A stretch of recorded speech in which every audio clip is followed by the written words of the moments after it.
What's good, guys, and welcome to another episode of Zeno's Mini Football Logic. It's Zeno here. Sorry it's been a while since we last talked. Life has got in the way. If you guys didn't know, I'm studying for a master's and that's taking a lot of my time. But we're not going to get into any more detail with that. Let's get right into the football. There's two things I want to discuss today. The first thing is Lucas Moura's contract expiring. Actually, no, that's going to be the second thing. The first thing I'm going to talk about is João Félix's move to Chelsea. The reason why I want to talk about this is because it doesn't seem to make sense from a Chelsea perspective and even from an Atletico Madrid perspective. Because, if you guys didn't know, you probably do know, it was €11 million loan fee. You know, United and Arsenal and Chelsea were the three clubs that were interested in, probably a bunch of other clubs too. But those are the clubs that were most publicised because guess what? I'm in England, so that's what I hear. And United and Arsenal were not going to pay that loan fee. But Chelsea did. You could say that Arsenal and United had more of a need for João Félix than Chelsea did because they have a lot of players similar to him playing this position. So they paid the loan fee, they paid the salary, but there's no option to buy, and João Félix extended his contract. I don't see how this benefits anybody. It's a six-month loan. It's not even 1 year. So it's a 6-month loan. He's there to the end of the season.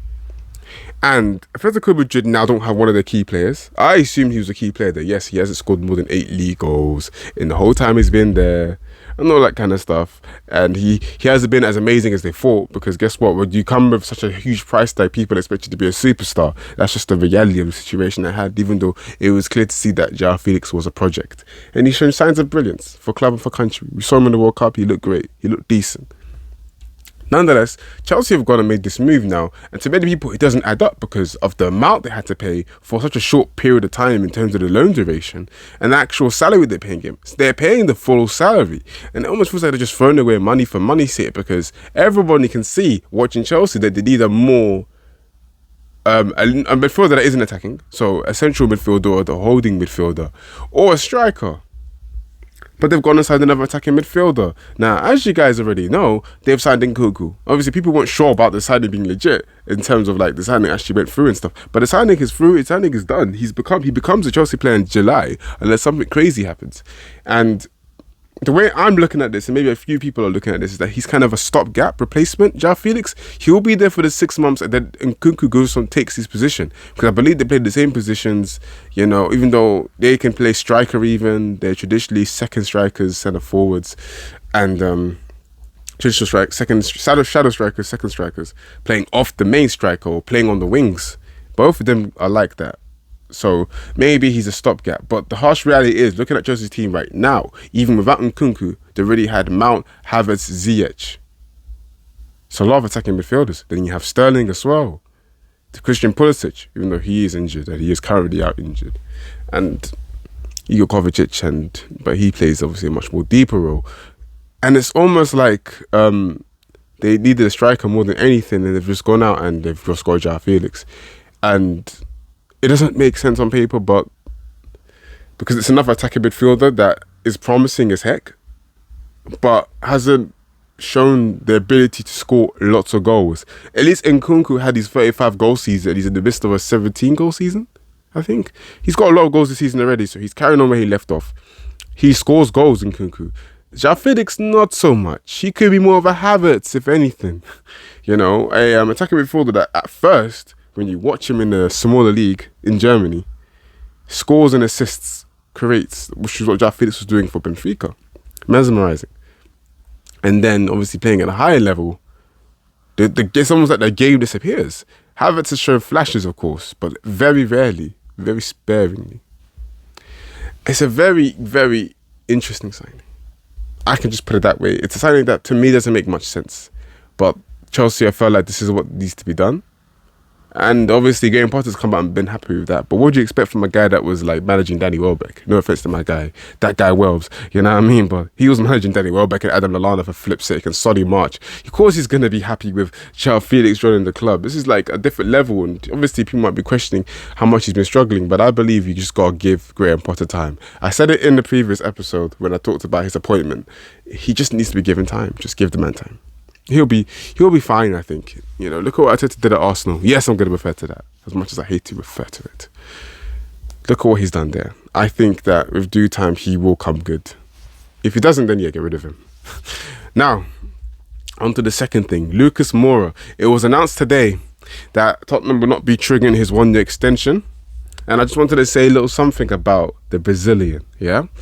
Of course, throughout his career, he's been one of the biggest shining talents in Brazil.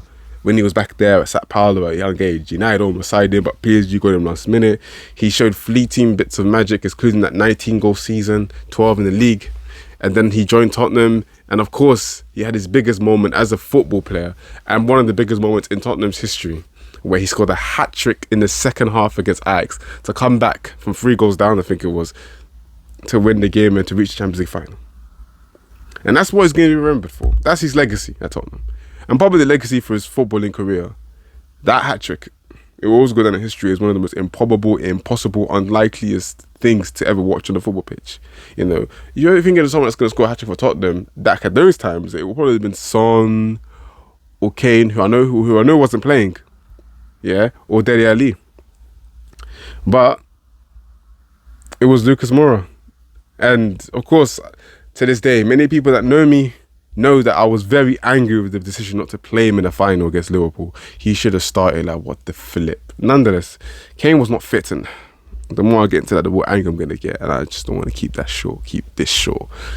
Lucas Moura, of course, he's a player that when you watch him, you feel like you expect so much more from him, that he should be a star and he should be at the top of his game. He should be one of the best players at Tottenham, but he never really was. He had like 1 or 2 seasons where he was definitely one of the key players and people looked towards him for moments of magic, but he was never consistently there. It was similar to his time at PSG, where you saw the brilliance and the skill and the moments of magic, but he was never able to consistently sustain it, which is a shame because the guy could dribble the ball.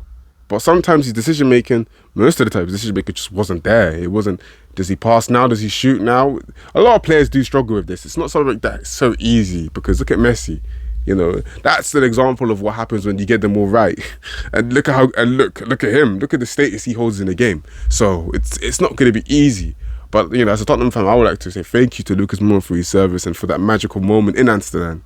You know what I'm saying? I don't even know why I'm exposing the fact I'm a Spurs fan. But I just wanted to mention something about Lucas, innit, man? To my driller. You know what I mean? But I'm going to end it there. Hope you guys enjoyed this little hybrid thing. I could have just split these 2 up, uploaded them. But I thought, let me give you guys 2 in 1 to make up for the long time you had to wait since the last episode. I'll try and upload more, but it's hard, innit? It's hard. But expect an episode every day still. I'm going to definitely try them. I'm just trying to get used to my new way of life. But anyways, hope you guys enjoyed listening, and I'll see you in the next episode of Mini Football Logic, or potentially Zero for Podcast. We'll have to see. Mini Logic.